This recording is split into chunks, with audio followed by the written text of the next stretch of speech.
Okay, Assalamualaikum and good day to all of the students. As for today, you are going to learn a new topic for our subject RES 551, Real Estate Development Appraisal, entitled the Feasibility Study. Okay, first and foremost, let me introduce to you the definition of feasibility study.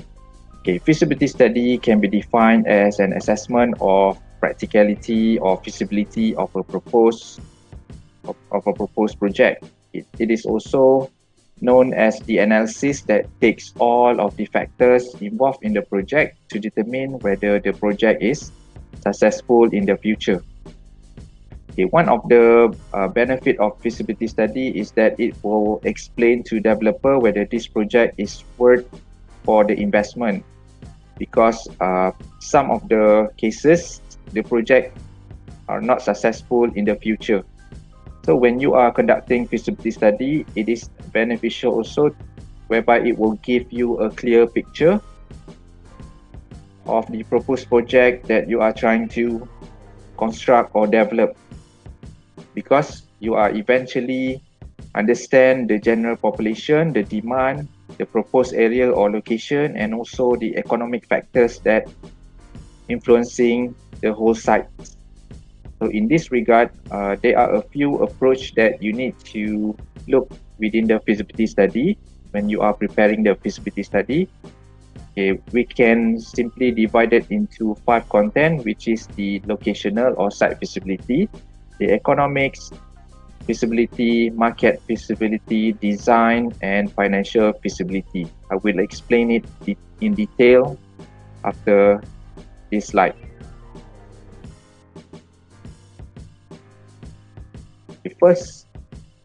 Firstly, let us look into the feasibility study. So as far as what I have already explained before, feasibility study is an exercise to determine whether a proposed project is feasible. So the study should be aimed at determining what shape the project should take, how it should be implemented, priced, and marketed based on detailed market data and analysis. So in detail, what we can say is that the first objective of the feasibility study is to determine the success factors. So when you conduct feasibility study, we need to know what kind of success element or success factors that normally influencing our project performance or our project capability.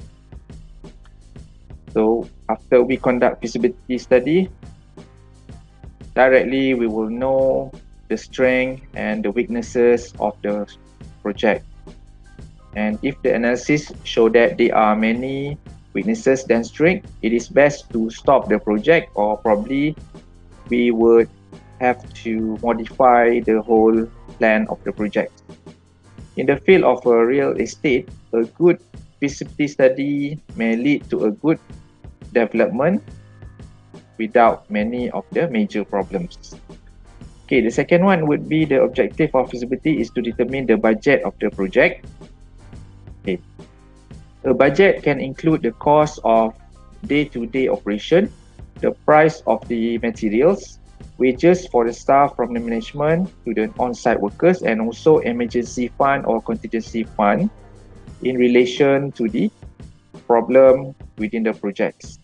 So this budget should include all of the important elements that need funding, so that there will be no financial problem when the idea turn into real project. So a feasibility study should include a financial study. So within the financial study, we have all the budgeting, so we have allocate all the construction costs, the preliminary costs, and etc. so as to provide us with a clear or detailed assessment of costs to avoid any financial problem in the future. Okay. Apart from that, this study also important because it is often requested by lenders or investors, such as banks, to evaluate the risk level of the project. Financial study within the feasibility study should also include a budget where there is a positive, possible negative outcomes during the ongoing project. This can be as one of the other alternative in case the project goes south. So other than that, the objective of feasibility study is to determine whether the proposed project will be profitable or not. So this objective is very important because the investors need to know whether the project they are investing is profitable or not profitable. If the proposed project gives high return, then many investors will come forward to invest within this project. If the proposed project gives just a little return, then the project may not have many investors investing in the project. The profit gained from the project must consider all costs involved in the project, such as labor, raw material, capital expenditure, and after we minus all of the costs, an estimated net profit can be determined. That's why we need to do a very detailed assessment, for example, using the cash flow approach, the residual approach, so as to identify our project financial capability in terms of generating income or return on investment, and also the costs that occur within the studies. Okay, that's some of the importance of feasibility study. Okay, the next one would be the determination of client needs and objective. Okay, let us look into the slide. Okay, the first objective is to find the appropriate type of project for a specific site. In this context, the client already has a specific site, or they own one, for example, one site. Then they appoint us to give our advice the appropriate type of project. So let's say if they have one site, small site, so what kind of development that is suitable to be developed on this site? Probably residential, probably industrial, commercial, and etc. So they will ask the consultant to give their recommendation on suitable types of project. Okay, the second one would be detailing or refining the characteristic of the project already planned. Okay, using the feasibility study, we will be able to detail or refining the ideas that have been given by our client into a proper and legal or practical design within the feasibility study. So that is the second determination, or what the client normally asks the consultant to do.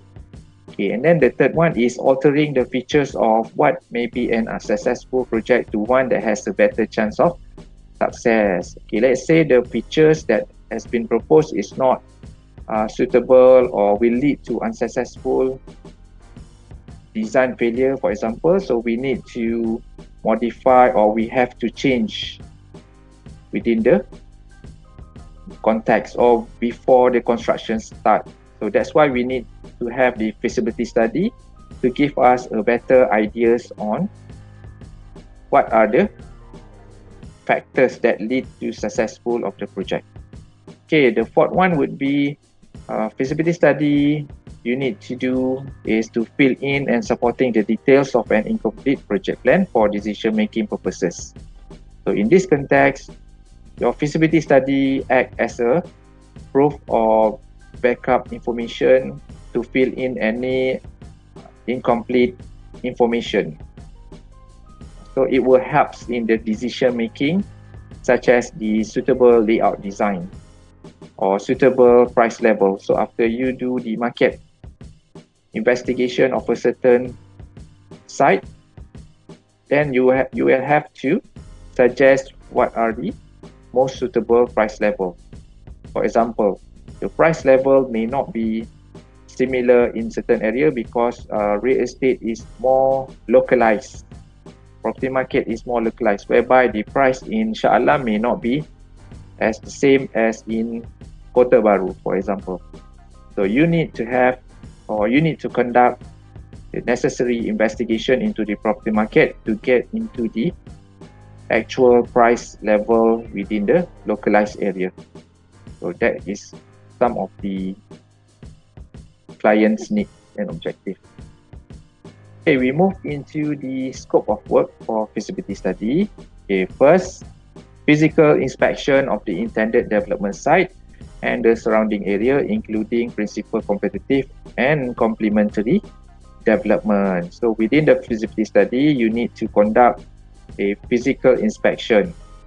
So as a real estate students, inspection should be done in accordance to the knowledge that you have learned before. So physical inspection needs to cover all the information regarding the surrounding area, and also you need to have the principal competitive. Okay, principal competitive meaning the competitors that exist within the surrounding area of the subject site. Probably, let's say your development is on single story terrace house. So you need to find the competitors that develop single story terrace house. Okay, and then complementary development is the other development that will support your project. For example, if you are planning to develop a residential project, so complementary would be the commercial center, industrial area, and etc. That will support your development. Okay, the second one would be study of relevant past, current, and projected future economic and demographic data related to the potential market to be served, focusing on factors pertinent to intended development. So in this scope of work, you need to do the economic investigation. So economic investigation can be done from the macro level and also focusing into micro level of economics. So economic data that needs to be collected are the past, current, and projected future economic. And also you need to have the demographic data. So demographic data can be referred to as the population data, for example, age, income, employment, race, and etc.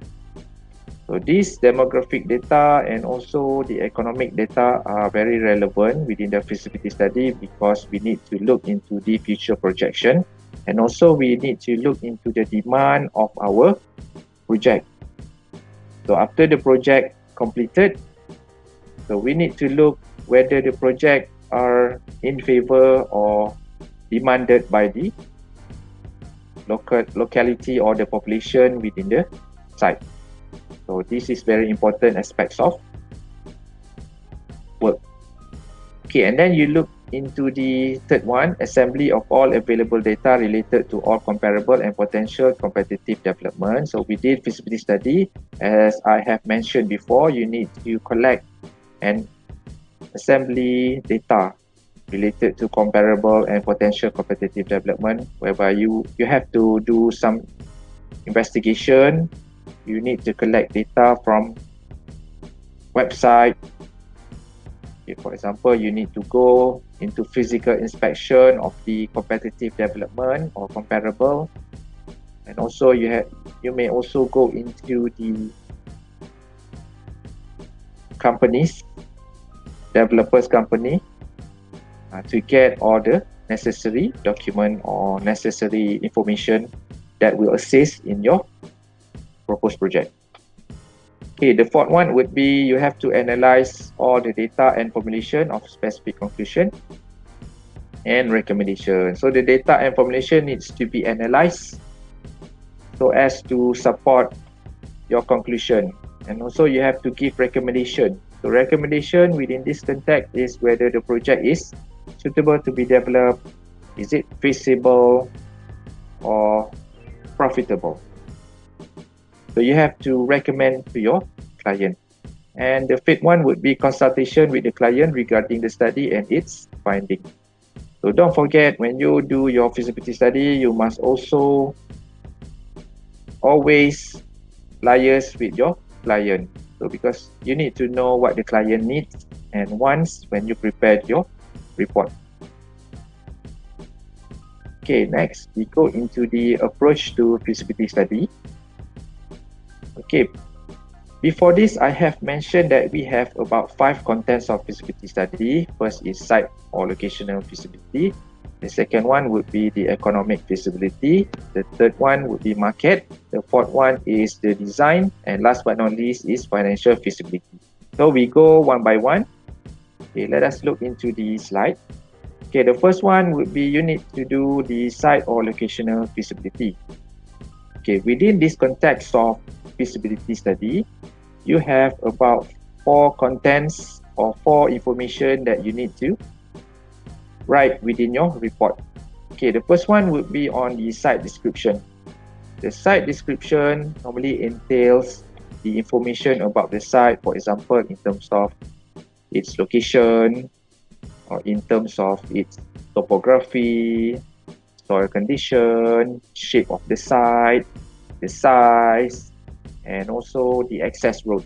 So you have to provide all this necessary description of the site. Okay, the second one would be to include the what kind of basic services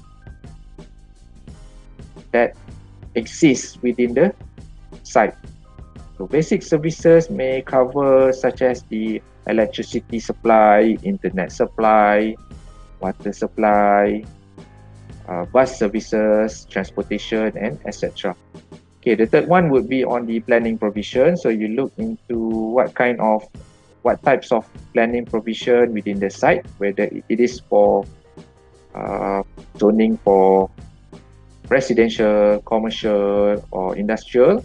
And then you need to look into the express and implied condition within the title also, whether it is for agricultural land or for buildings and other types of conditions. Okay, and then last but not least, you need to look into the surrounding development. Okay, surrounding development entails information about the schools, neighborhood, let's say facilities, amenities, and also you need to look into the competitive or competitors, and also we look into the complementary development and etc. So why do we need to conduct site or locational feasibility? Okay, for site or locational feasibility, the importance is that it shows and give more knowledge about the location of the proposed project, because you need to know the availability of the land, such as the size and cost, and also you need to reduce the cost of transporting of the material to the project location. This is some of the benefit of or the importance of site or location feasibility.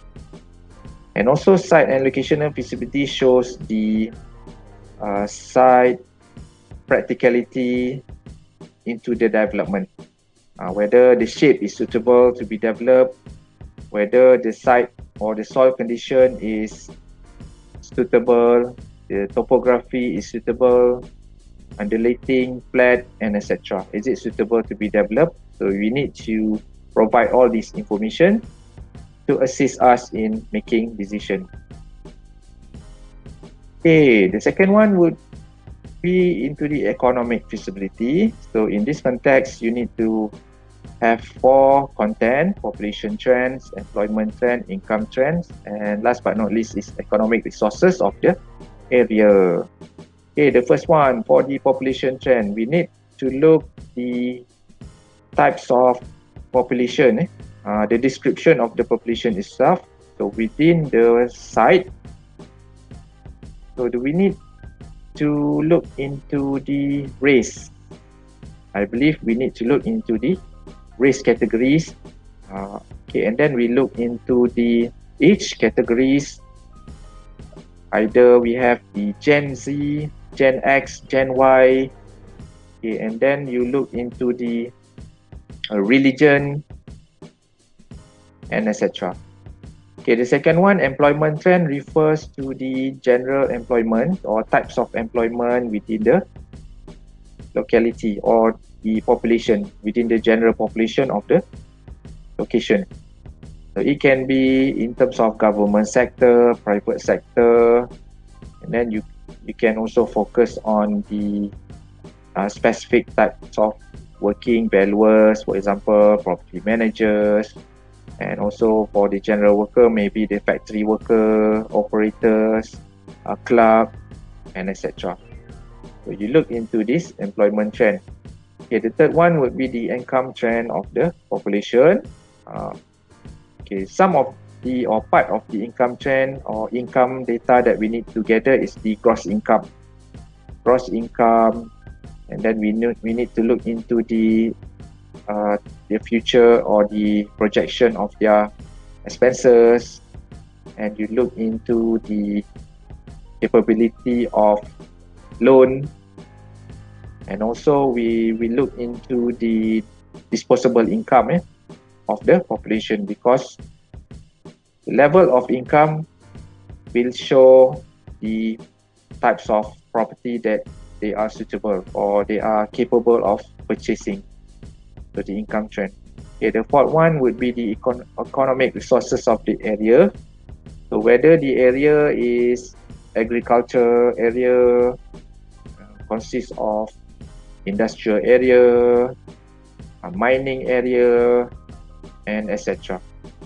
So you have to look into the economic resources of the area. Okay, the third one, real estate market feasibility. So let me emphasize on the market feasibility. Since real estate is imperfect market or imperfect information, we need to conduct the market feasibility to gather all the information that related to property. Okay, in this context, you have to focus on three elements. First is on the supply analysis. The second one would be on the demand analysis. The third one would be on the price analysis. Supply analysis refer to the, for example, the supply of terrace houses within the area. We can look into the existing supply. Okay, within the data also you need to get the building in the pipeline and also the future supply within the specific site. Okay, where do we get all the information on the supply analysis? So normally we can get all the information or the data within the property market report. Okay, the second one would be on the demand analysis. So within the JPPH property market report, we cannot find any of the specific contents for the demand analysis. So you have to conduct your investigation. Which factors that can represent the demand. For example, you can say is the disposable income. And then you may also look into the types of property that highly purchased. So within the property market report, we can see that the total number of transacted price. So it can indicate the demand of a certain types of property. Okay, the third one would be on the price analysis. So where do we get the price analysis? So we can obtain all the data on price from the property market report. So based on the types of property, based on the location of the site, and also we can also look into the range of the price, and then we go into the pricing analysis. Okay, so within the feasibility study report, you need to advise, or you need to state what kind of price that is suitable to be set within the project. Okay, the fourth one is the design feasibility. So within the design feasibility, what we need to look is the end use allocation. What is the final allocation of your project? For example, within a certain project, 30% is for residential, another 30% is for commercial, and then another 40% is for industrial. So what is your end use allocation?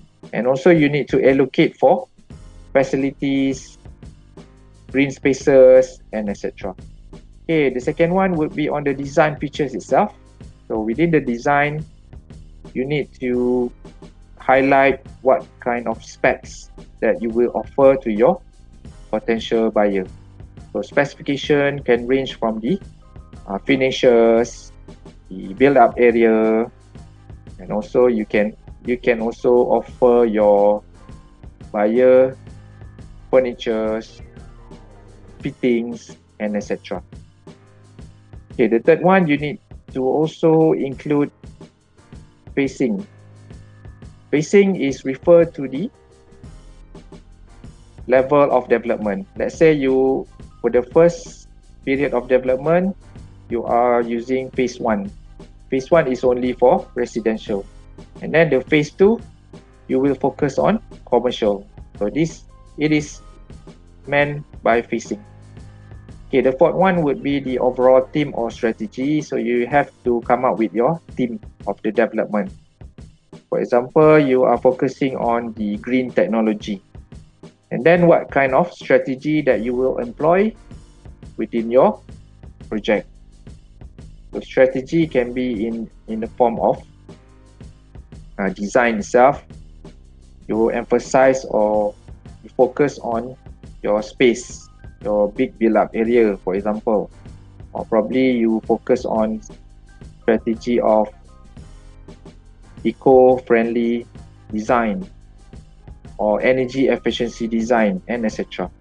So it can be anything within the design feasibility. Okay, last but not least, we need to look into the financial feasibility. These are one of the very critical content within our FS report because it determines our project viability from the standpoint of financial. So you look into the financial feasibility, we need to include the projection of total project cost, profitability, financial requirement, return on investment, and then you are also required to highlight what kind of measurement criteria that you are using, such as developer's profit, payback period, NPV, internal rate of return, risk analysis. And also you need to highlight residual approach within your FS report. So that's all for me for the explanation on the feasibility study in general. So for additional reading, you can read my notes, and you can also look or search from the Google the contents of other feasibility study, and you may also refer your senior's report that has been conducted or any industrial report as an example. Okay, thank you and good luck.